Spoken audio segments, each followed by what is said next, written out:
자, 로마 시대 이후부터는 산업혁명 이전까지 뭐 그닥 큰 발전이 없었어요. 이것들 보면은 그냥 똑같이 아치 모양이고 뭔가 벽돌 같은 걸로 쌓은 느낌이죠.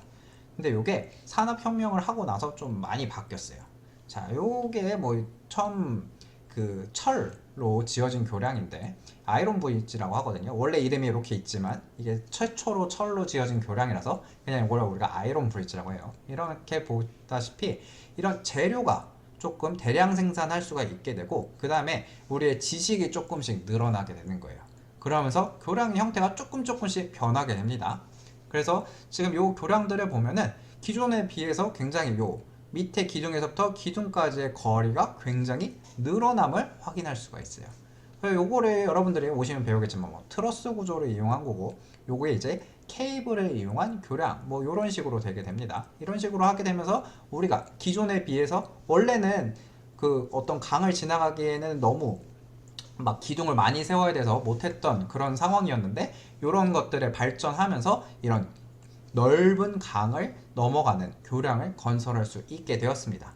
이게 이렇게 가능하게 한 거는 요 브루클린 브릿지가 대표적인 거예요. 요때 뭔가 수학적인 지식이 빵 하고 터졌어요. 그래가지고서 굉장히 긴 지간장을 갖는 케이블 교량을 만들기 시작하였습니다. 이때부터 이런 식의 케이블 교량을 굉장히 많이 만들었어요. 그래서 케이블 교량 중에 대표적으로 뭐 사장교라는 게 있고 현수교라는 게 있는데 사장교는 뭐냐면 이렇게 팽팽하게 줄로 잡아당기고 있는 교량이에요.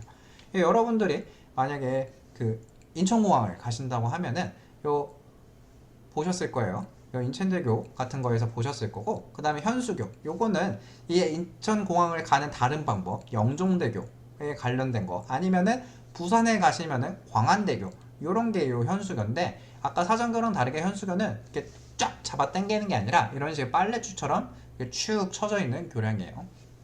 이런 식의 교량들이 마구마구 발전이 돼서 지어지기 시작했습니다. 우리나라에도 1980년대 이후로부터 이런 케이블 교량이 굉장히 많이 건설이 되고 있습니다.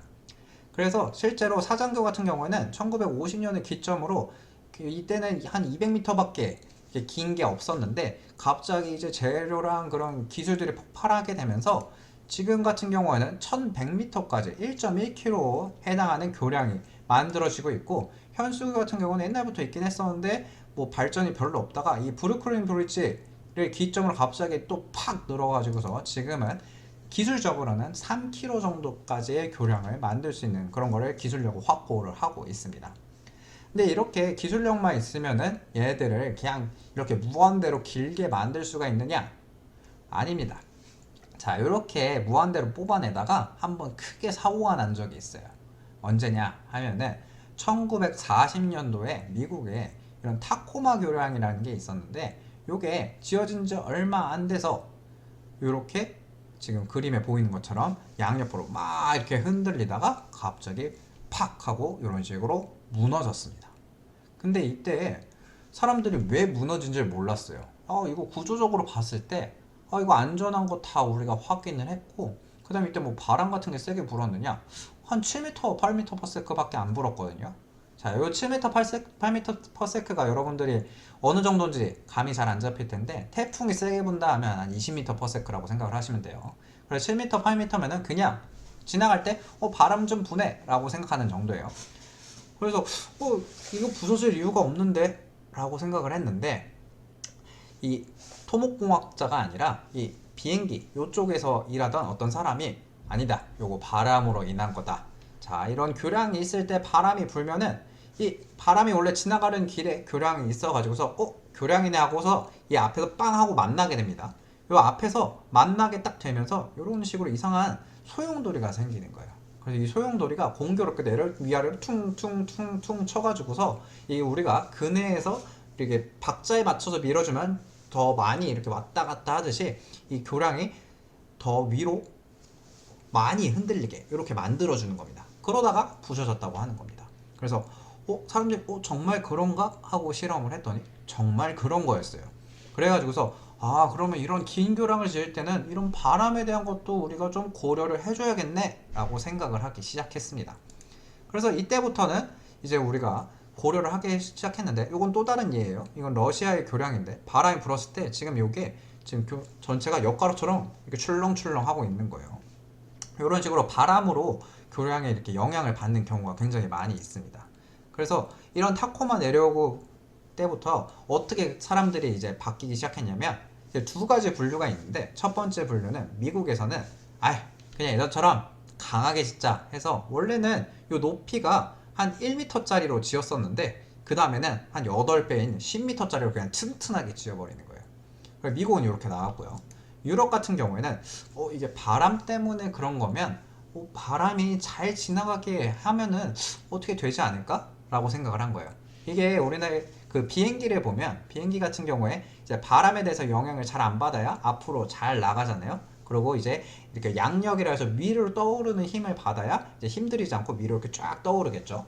그런 식으로 이제 공기 역학적인 설계를 하는데 그 개념을 요 다리에도 조금 차용을 한 거예요. 그래서 여기에 그럼 바람이 좀 더 잘 지나가는 이런 단면을 만들면 어떨까? 라고 생각을 한 거예요. 그럼 그걸 어떻게 찾아내느냐? 그러면은 그럼 뭐 실험 같은 걸 통해서 얘가 어떻게 되는지를 찾으면 되겠다 라고 해서 내풍 설계라는 걸 시작을 하게 됩니다. 그래서 이런 내풍 설계를 해서 어떻게 찾아냈냐? 이런 바람에, 이런 원래 우리 교량 단면에 양옆에 날개를 이렇게 싹 달거나, 이런 식으로 날개를 달거나, 아니면 무슨 바람길을 만들어주거나, 그러면은 이 바람에 대해 영향을 미치는 게 적어져서 얘가 안전할 것이다. 이렇게 해서 건설을 시작했고, 실제로 짓고 나서 보니까 이렇게 하니까 바람에 대해서 영향을 덜 받는 것을 좀 확인을 했습니다. 그래서 요새 짓는 이런 긴 교량 같은 경우는 이런 식으로 단면, 최적 단면을 딱 해가지고서 요 교량을 설계를 하고 있습니다. 제가 지금까지 진행했던 분야도 요거에 관련된 것들을 많이 했어요. 그래서 이렇게 진행을 했는데, 여러분들이 그래 그럼 뭐 잘 지어지나 보다 라고 이렇게 생각을 할 수 있는데, 요게 뭐 최근까지는 아니고 한 4년 전쯤에 실제로 요 바람으로 인해서 우리나라에서 이 케이블 교량을 조금 난리 났던 경험이 있습니다. 어떤 거에서 난리가 났냐면, 여기 보이는 게 지금 이순신대교예요. 여수 광양 요쪽에 있는 이순신대교인데, 요 긴 주탑이라고 부르거든요. 요 기둥을. 요 주탑과 주탑 사이가 1545m, 1.5km가 되는 굉장히 긴 현수교예요. 지금 빨래처럼 이렇게 됐죠. 이 현수교 교량에서 문제가 조금 생겼었습니다. 뭐였냐면, 요 뉴스에도 나온 거예요. 어제 저녁 국내 최장 현수교인 이순신대교가 흔들려 차량들이 대피하는 소동이 벌어졌습니다. 아직 정확한 원인은 나오지 않았는데 밤새 차량과 주변 선박 통행이 전면 통제됐습니다. 권남기 기자입니다. 다리의 케이블이 서서히 움직이고 도로 역시 위아래로 떨립니다. 빠른 화면으로 보면 이순신대교가 마치 흔들다리처럼 출렁거리는 모습이 확연하게 드러납니다. 어제 오후 6시쯤 전남 여수와 광양을 잇는 이순신대교의 양 주탑 사이 1.5km 구간이 1m 정도 위아래로 흔들리면서 지나던 차량 수십 대가 대피하고 양 방향이 모두 통제됐습니다. 일부 운전자들은 아예 차를 놓고 현장을 빠져나왔습니다. 다리 중앙을 보니까 차들이 뭐 아래 위로 싹 이러고 춤을 추더라고요. 그래서 이거 안 되겠다 싶어가지고 그러니까 차를 놓고 온 거죠. 이순신대교를 관리하는 전라남도는 최근 진행 중인 상판 포장 보수 공사가 원인인 것으로 추정하고 있습니다. 아스팔트를 굳히기 위해 도로 옆 분리대에 2.3km에 걸쳐 천막으로 바람막이를 설치했는데, 이 때문에 바람의 흐름이 달라지면서 진동이 발생했을 가능성이 있다는 겁니다. 자, 이렇게 지금 뉴스를 같이 보셨는데, 지금 보신 게 뭐냐면 이순신대교가 갑자기 위아래로 흔들리기 시작하는 거예요. 이게 사람들이 위아래로 움직인다 라는 걸 느낄 수 있는 정도로 흔들렸던 거예요. 뭐 지금 한 1m 뭐 그렇게 했는데, 사실 1m까지는 안 했고 한 55cm 정도를 위아래 이렇게 흔들렸었습니다. 그리고 지금 원인 같은 경우에는 여기에 이제 도로 같은 경우 보면은 여러분들 지나다니다 보면 포장 공사 많이 하잖아요. 그래서 이 아스팔트를 다시 포장을 하는데, 이게 날리면 안 돼가지고서 지금 화면에 보이는 요 가드레일, 그 가운데 뽕뽕뽕 뚫려 있는 데를 이렇게 아스팔트에 가서 얘를 이렇게 부착되지 않도록 여기다 천막을 씌웠어요. 천막을 씌워버리면 뭐가 문제냐면, 바람이 지금 같은 경우에 뽕뽕 뚫려서 슉슉슉 지나가는데 요걸 다 덮어버리니까 바람이 지나갈 길을 막아버린 거예요. 그래서 요거 때문에 아마 흔들렸을 거다. 요걸 없애면은 아무런 이상이 없을 것이다 라고 여기 주최 측이 말을 했어요. 근데 사실 그렇게 하면은 누구 말을 믿어야 될지 모르잖아요. 그래서 요게 정말인지를 조금 해결해달라라는 의뢰가 제가 있던 곳에 왔었습니다. 그래서 그거에 대한 실험을 좀 진행을 했어요. 그래서 원래는 이렇게 그 가드레일에 아무것도 없는 상태인데 요 진동할 때는 이런 식으로 천막이 이렇게 싹 쌓아져 있었어요. 그리고 공교롭게도 이 진동이 발생했을 때는 그전까지는 굉장히 짧은 거리 딱 요 천막 씌워놓고 그 다음 또 짧은 거리 천막 더해주고 이렇게 했는데 이 진동이 발생한 날은 이 전체에 대해서 싹 다 천막을 다 덮어씌웠어요. 제일 위험한 시기였다는 거죠. 요 상태에서 했기 때문에 된 것이다 라는 것을 좀 얘네들이 주장을 하고 있었어요. 그리고 그 당시에 얼마나 떨었냐 하면은 52cm만큼 떨었었고, 요거는 우리가 사실 요 떠는 거를 완전히 안 떨게 하는 건 아니고 어느 정도 허용해 주는 게 있었어요. 거기가 한 25cm인데 그거의 2배에 해당하는 진동이 발생을 했던 거예요. 그래서 요거는 이렇게 계속 발생을 하면 문제가 되는 상황이 맞긴 맞았습니다. 그리고 요때 바람은 어느 정도로 불었냐 그랬더니 이것도 바람도 그닥 세게 안 불었어요. 이 단면에서 바람은 한 5에서 한 7m/s, 그리고 굉장히 별로 높지 않은 바람만 불고 있었어요. 그래서 요게 정말 저 천막이 원인이 맞냐라고 해서 요 바람을 부는 실험을 진행을 했습니다. 그래서 왼쪽은 요 천막을 덮지 않은 거, 그 다음에 오른쪽은 천막을 덮은 겁니다. 근데 지금 딱 여러분들이 동영상 보시면 알겠죠? 천막을 덮은 거에서 진동이 많이 발생을 하게 되고, 천막을 덮지 않은 원래 단면은 거의 진동을 하지 않는 거를 확인할 수가 있었어요. 그리고 요 결과를 보면은 딱 우리가 고려했던 그 풍속에서 얘가 우리가 계측했던 그런 진동만 발생하는 것을 확인할 수가 있었습니다. 그래서 요 결과를 가지고 원래는 이 교량에 문제가 없었는데 요 단기적인 요 공사를 위한 저 천막 때문에 이렇게 된 것입니다 라고 하고, 국민 여러분들 이거 너무 불안해하지 않으셔도 됩니다, 이렇게 말씀을 드렸던 경험이 있습니다.